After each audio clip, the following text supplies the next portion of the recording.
ఈ సమావేశంలో పాల్గొన్నటువంటి సంఘం రాష్ట్ర అధ్యక్షులు బసవరాజు, జిల్లా అధ్యక్షుడు రాము, దేశాల గంగన్, నాటి అజయ్, గోపాల్, రామకృష్ణతో పాటు వివిధ గ్రామాలకు వచ్చిన మీ అందరికీ సమావేశం ఉద్దేశం. అలాగే ఈ సమావేశంలో మీకు చాలా మంది మాట్లాడారు. రోజువారీగా మనం పడుతున్నటువంటి బాధలు, ఆ సమస్యల పరిష్కారం కోసం మనం ఏం చేయడం అనేక అంశాల మీద అందరం చర్చించాం. ఆ సమస్యల్ని చర్చించి వాటి మీద రాబోయే కాలంలో పని చేయడం కోసమే ఇవాళ ఈ సమావేశాన్ని మనం ఇక్కడ ఏర్పాటు చేశాం. ఆ గతంలో రెగ్యులర్గా నిజామాబాద్ జిల్లాలో సంఘం మీటింగ్లు జరిగేవి. మనం కొన్ని రకాల సమస్యల మీద అధికారులతో మాట్లాడేవాళ్ళ కలెక్టర్ దృష్టికి సమస్యలు తీసుకెళ్ళేవాళ్ళ సబ్ కలెక్టర్ ఆఫీస్ దగ్గరికి ఒకసారి మనం ధర్నా అంతా చేస్తాం. మీ అందరికీ తెలుసు. ఏమైనా ఈ మధ్య కాలంలో నిజామాబాద్ జిల్లాలో మనం చేసే కార్యక్రమాలు తగ్గిపోయినాయి. మనం కార్యక్రమాలు ఏమీ చేయట్లేదు కాబట్టి ఎవరు మన దగ్గరికి రావట్లేదు. అంటే చాలా మంది మన వాళ్ళు అనుకుంటున్నటువంటి ఉంది కదా, ఇంకెందుకు మేము దాంట్లో చాలా మంది ఉన్నారు. 4016 రూపాయలే మన జీవితాన్ని మార్చలేదు, మన కుటుంబాన్ని పోషించుకోవడం కోసం ఆ డబ్బులేమి సరిపో. సరే, వికలాంగులు అన్నాక అనేక రకాల సమస్యలు ఉంటాయి. ఆ వికలాంగులకు ఒక పెన్షన్ మాత్రమే కాదు, మనోళ్ళందరికీ పెన్షన్ గురించే మాట్లాడుతున్నారు. అనేది మన హక్కు. ప్రభుత్వాలు ఇవ్వాల్సిన బాధ్యత ప్రభుత్వాన్ని, తీసుకోవాల్సిన హక్కు మనకు తీసుకుంటుంది. కానీ వాళ్ళు ఇచ్చే పెన్షన్ మొత్తంగా సరిపోతుందా? ఆ పెన్షన్ తోటి మన కుటుంబాన్ని పోషించుకోగలుగుతున్నామా? అట్లే సరిపోవాలి. అందుకే వికలాంగులు అన్న తర్వాత అనేక రకాల సమస్యలు ఉన్నాయి, అనేక రకాల సౌకర్యాలు ఉన్నాయి. మనకు పెన్షన్ గురించి ఉపాధి కోసం, ఆరోగ్య భద్రత కోసం, మన కుటుంబాలని పోషించుకోసం అవసరమైన స్వయం ఉపాధి కోసం మనం ఆలోచించాలి. వాటి గురించి ఆలోచించకుండా పెన్షన్ గురించి మాట్లాడుతుంటే ప్రభుత్వాలు అవే మాట్లాడుతున్నారు. కాబట్టి మీరందరికీ ఇలా గుర్తుపెట్టుకోండి, ప్రభుత్వం ఇచ్చే పెన్షన్ తీసుకునే బాధ్యత మన హక్కు మనకుంది. అదే సందర్భంలో మన కోసం అనేక రకాల సౌకర్యాలు ఉన్నాయి. ఈ మనం పొందలేకపోతున్నామంటే ఎవరి యొక్క నిర్లక్ష్యం ఉంటుంది అంటే మనకి ఏమేమి సౌకర్యాలు ఉన్నాయో చెప్పాల్సిన బాధ్యత ప్రభుత్వంది. కానీ ప్రభుత్వం వాటి గురించి చెప్పట్లేదు. ఏమేమి ఉన్నాయో తెలుసుకునే ప్రయత్నం మనం గిట్ట చేయండి. అందుకే మిత్రులు ఇప్పుడు అందరూ ఆలోచించండి. సరే, ఇప్పుడు కేంద్రంలో గవర్నమెంట్ మారింది, నరేంద్ర మోడీ మూడోసారి వినిపిస్తుందా? రీసౌండ్ వస్తుందా? ఇక్కడ కేసీఆర్ ఓడిపోయిండు, రేవంత్ రెడ్డి ముఖ్యమంత్రిగా బాధ్యత స్వీకరించాడు. సరే, నరేంద్ర మోడీ 10 ఏళ్ల కాలంలో ఏం చేసిండు, ఇంకా ఈ 5 ఏళ్ల కాలం ఏం చేస్తారో మనం ఆలోచించాలి. మీ అందరికీ తెలుసు, వికలాంగులకు సంబంధించినంత వరకు 2016 వికలాంగుల హక్కుల పరిరక్షణ చట్టం ఒకటి ఉంది. నరేంద్ర మోడీ ఏం చెప్పింది? ఒకప్పుడు ఏటా 2 కోట్ల ఉద్యోగాలు ఇస్తామని చెప్పేసి అందరికీ చెప్పిండు. అందరూ జీరో అకౌంట్ 15 లక్షలు ఇస్తామని చెప్పేసి చెప్పిండు. కాలంలో సెంట్రల్ గవర్నమెంట్ మన మీద ఒక్కొక్కరి మీద 1,02,000 రూపాయలు అప్పు చేసింది. ఈ దేశంలో ఉన్నటువంటి 140 కోట్ల ప్రజల మీద ఒక్కొక్కరి మీద 15 లక్షలు ఇస్తున్నటువంటి వ్యక్తి వల్ల మనల్ని అప్పు చేసి పరిపాలన. అట్లాగే ఇప్పుడు 2016 వికలాంగుల హక్కుల పరిరక్షణ చట్టం గవర్నమెంట్ ఇచ్చే అన్ని రకాల స్కీమ్స్ ఉంటాయి కదా, ఎస్సీలకు కానీ ఎస్టీ ఎవరికైనా సరే గవర్నమెంట్ ఇచ్చే అన్ని స్కీమ్లలో 5% మనకి ఇవ్వాలి. ఉదాహరణకు 100 రేషన్ కార్డు, 5 రేషన్ కార్డు వికలాంగులకు సపరేట్ గా ఇచ్చి 95 రేషన్ కార్డు మీకు అందరికీ పంచాలనేది గవర్నమెంట్ రూల్. పీసులలో ఇవ్వాలి. చెప్పేసి మన చట్టం చెప్తుంది. ఉద్యోగాలను అయితే 4 ఉద్యోగాలు వికలాంగుల కోసం ఇవ్వాలని చెప్పేసి మన చట్టంలో.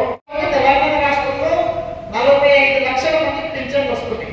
అది వృద్ధాప్యం కానీ వితంతు లక్షల మందితో వికలాంగులు ఎంతమంది? 40 లక్షల మంది. అంటే వైద్యులు ఉన్నటువంటి 40 లక్షల మందిలో మన ఇంట్లో మన తోడితే ఇద్దరు ముగ్గురు ఉంటాయి కదా, భార్య ఉంటుంది, కొడుకు ఉంటుంది, కోడలు ఉంటుంది, లేకపోతే కూతురు ఎవరో ఒకరు ఉంటారు. అంటే మనమే 40 లక్షల మంది అయితే మన ఇంట్లో ఇంకొక ముగ్గురు వేసుకుని మనకి ఎంతమంది అవుతాం? అంటే కోటి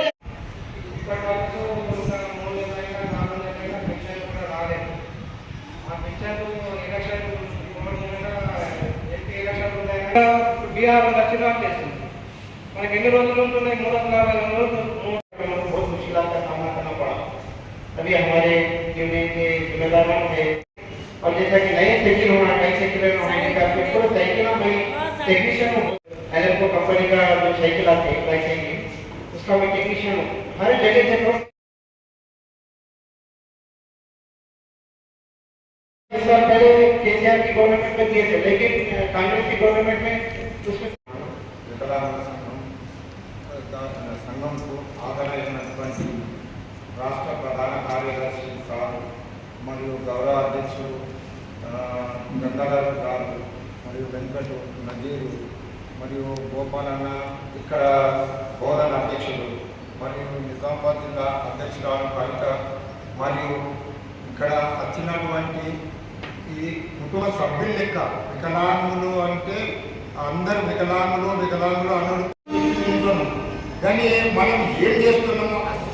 అస్సలు కావాలంటే అసలు మనం ఏం చేయలేకపోతున్నాం. ఏంటంటే అసలు మీటింగ్ ఉన్న నాడు ఏమంటున్నారు, పక్కలో ఇప్పుడు అచ్చటోళ్ళు కూడా పక్కన ఏం చేస్తున్నారు, అరే నువ్వు పోయినా అంతేరా, నువ్వు పోకున్నా అంతే, నాకు కూడా 100 రూపాయలు వస్తున్నాయి, నాకు కూడా 4000 వస్తున్నాయి, నువ్వు ఏం సాధిస్తున్నావు అని ఇంటికాడ ఉన్నోళ్ళు అంటున్నారు. కానీ అది కాదు. ఇప్పుడు మనము 15 మందిలో ఉన్నప్పుడు సెక్రటరీలో పోరాడితేనే మనకు 3000 అయింది. అది అయిన తర్వాత 3000 తెల్లారే మేము అక్కడ రాష్ట్రంలో రాష్ట్ర సెక్రటరియట్ వద్ద మిగతామని ఒక నోటీస్ పంపించాలని కేసీఆర్ 4016 రూపాయలు చేశాడు. అట్లా మనం ముందరికి పోయినాను వారు. అయితే ఇప్పుడు తను ఏమన్నా నేను కలెక్టర్ ఆఫీస్ దగ్గర పోయి 4 సార్లు ఇచ్చిన, 5 సార్లు ఇచ్చిన, స్టాంప్ వేసి ఇచ్చిండు, అది వేసి ఇచ్చిందని సంఘంలోకి వచ్చి 10 మందిని నింపి అయ్యా నాకు ఈ అన్యాయం జరిగింది ఎట్లా చేద్దామని రాముడు అధ్యక్షత అందరినీ గంటుంది రాను మరి ఇట్లా చేస్తే ఎట్లా అని మీరు అడిగితే, అదే కలెక్టర్ దగ్గర మనం ఒక 50 మందిని పోయి కూకుంటే కలెక్టర్ మన దగ్గరికి వచ్చి ఏంటయ్యా నీకు ఏమైంది ఏం కదా అని అడుగుతాడా లేదా? నువ్వు ఒక్కరిని పోతున్నావు ఒక్కసారి కూడా కలెక్టర్ దగ్గర పోయి అప్పుడు మనం పోలేదా? ఇదివరకు వస్తాడు 4 ఏళ్ల కిందనో 5 ఏళ్ల కిందనో కలెక్టర్ దగ్గర పోయి చేసాం కదా. ఇప్పుడు కూడా ఈ కాంగ్రెస్ గవర్నమెంట్ వచ్చి 6000 చేస్తామన్నాం. అట్లాగే రాష్ట్ర ఉపాధ్యక్షులు పటేల్ గారికి, జిల్లా అధ్యక్షురాలు కవితకు, బోధన మండల అధ్యక్షుడు రామన్నకు, కార్యదర్శి నందిరన్నకు, గోపాలన్నకు, వేదిక పైన ఉన్న అన్నలు అక్కలకు, అట్లాగే వేదిక ముందున్న అక్కలు అన్నలందరికీ కూడా వికలాంగుల హక్కుల జాతీయ వేదిక జిల్లా కమిటీ పక్షాన పేరున ధన్యవాదాలు తెలియజేస్తున్నాం. ప్రధానంగా ఈరోజు వికలాంగులు అంటే సకలాంగులకు అనేక సమస్యలు ఉన్నప్పటికీ వాళ్ళ సమస్యని వాళ్ళు సకలాంగులుగా సమస్యని పరిష్కరించుకోవడానికి అవకాశాలు ఉంటాయి. శరీరంలో అనేక మార్పులు ఉంటాయి. ఆ మార్పులున్న శరీరంతో అన్ని పనులు కూడా చేసుకోవడానికి అవకాశాలు ఉంటాయి. ఈ సమాజంలో మంచిగున్న వారికి చేసే పరిస్థితులు కుటుంబాలలో లేవు. నుంచి సహకారం కూడా పూర్తి స్థాయిలో అందే అవకాశాలు ఉంటాయి. కొంతమంది అందిస్తారు, కొంతమంది అందించరు. కాబట్టి ఈ సమాజంలో ఉన్న వికలాంగుల యొక్క అందరినీ ఆదుకోవడానికి కేంద్రంలో ఉన్న కేంద్ర బీజేపీ ప్రభుత్వం, రాష్ట్రంలో ఉన్న కాంగ్రెస్ ప్రభుత్వందే పూర్తి హక్కు. మన కుటుంబంలో జిల్లాలో ఉన్నటువంటి వికలాంగులందరూ కూడా ఐక్యమై పోరాటం చేసి మన సమస్యని సాధించుకునేదాకా మన సంఘం అంతా ఉంటుందని ఖచ్చితంగా. ఈరోజు మన వికలాంగులలో కొన్ని సంఘాలు ఉన్నాయి, అవి వ్యక్తిగత సంఘాలు. ఆ వ్యక్తిగత సంఘాలు మరొకసారి ధన్యవాదాలు తెలియజేస్తూ నా ప్రసంగాన్ని మనం బోధనలో గ్రామాలు ఉన్నది. ఇప్పుడు ఇంతకుముందు ఎక్కువ ఉండే 32 గ్రామాలు ఉండే. ఇప్పుడు ఇంకా కొన్ని పెరిగినాయి. ఇప్పుడు సాలూరు మండలం అయింది కాబట్టి మొత్తం చేంజ్ అయినాయి. ఇప్పుడు సాలూరు మండలం వేరే అయిపోయింది కాబట్టి మనకైతే అన్ని గ్రామాలు ప్రతి గ్రామంలో కూడా వికలాంగులు, పెద్ద గ్రామాలలో అయితే 30-50 మంది ఉన్నారు. మా పెంటకూరు గ్రామంలో అయితే 60 మంది వికలాంగులు ఉన్నారు. వేరే గ్రామాలలో 10 మంది, 5గురు, ఒక్కొక్క గ్రామాల్లో చెక్ క్యాంప్ ఉంది, అక్కడ 8 మంది ఉన్నారు. అట్లా ప్రతి గ్రామంలో తక్కువ, కొన్ని గ్రామాల్లో మేజర్ పంచాయతీలు ఉన్న దగ్గర 20, 30, 50 మంది కూడా ఉన్నారు. దీన్ని ఫోన్ చేయడం జరిగింది అందరికీ. సమాచారం అయితే ఎక్కువ శాతం ఇచ్చాము. ఇక వాళ్ళు ఏంటంటే కొంతమంది సమస్యలు చెప్తున్నారు, నడవలేమని. కొంతమంది మాకు సమస్య ఉంది, ఈరోజు పని ఉన్నది, మాకు పని ఉన్నది, ఉపాధి పని, ఇంటి పని చేస్తున్నాం, పొలం పనులు ఉన్నట్టు చెప్పారు. సమస్య ఇక ఇదే గవర్నమెంట్ నుంచి ఇక డబుల్ బెడ్రూమ్ రావట్లేదని కొంతమంది బాధల్లో ఉన్నారు. కొంతమందికి బియ్యం అంత్యోదయ కార్డు వస్తలేదని, కొంతమంది టైంకి పెన్షన్లు వస్తలేవు. అర్హులైన వికలాంగులకు పెన్షన్లు సమయానికి వస్తలేదని బాధల్లో ఉన్నారు. కాబట్టి కొద్దిగా రాలేకపోయారు అంతే. చెప్తే వాళ్ళు ఫోన్ చేస్తే నేను చెప్పి నా వద్ద అయినందుకు పెన్షన్లు ఇప్పిస్తున్నాను.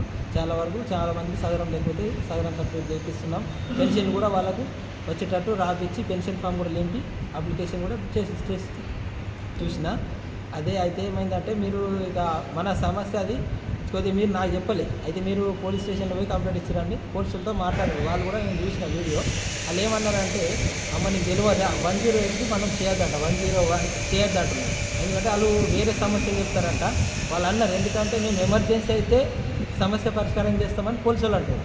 మీరేంటంటే మనకు చిన్నది సమస్య, మనకు పెద్దది అది, మన డబ్బులు పోయినాయి కాబట్టి మనకు బాధనే. వాళ్ళకి ఏం తెలుస్తుంది? వాళ్ళకు మర్డర్లు కానీ పెద్ద కేసులు ఉంటే వాళ్ళు పట్టుకుంటారని ఆ లెక్క.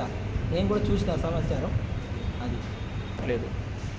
కొద్దిగా మీరు అప్పుడు మాకు కొద్దిగా ఎన్పిఆర్డీకి ముందు మాకు చెప్పాలి. ఎన్పిఆర్డీ నుంచి మాకు చెప్తే మేము ఖచ్చితంగా మీరు నాకు ఫోన్ చేసినా చెప్తుండే. నువ్వు వాట్సాప్లోనే పెట్టినావు కాబట్టి దాన్ని వాట్సాప్లో మేము కూడా చూసిన. ఇక వాళ్ళు కూడా చెప్పిరమ్మా నీకు బుద్ధి లేదా అని అన్నారు. ఈ నెంబర్ చేయొద్దు, మీకు తెలియదా అని అన్నారు.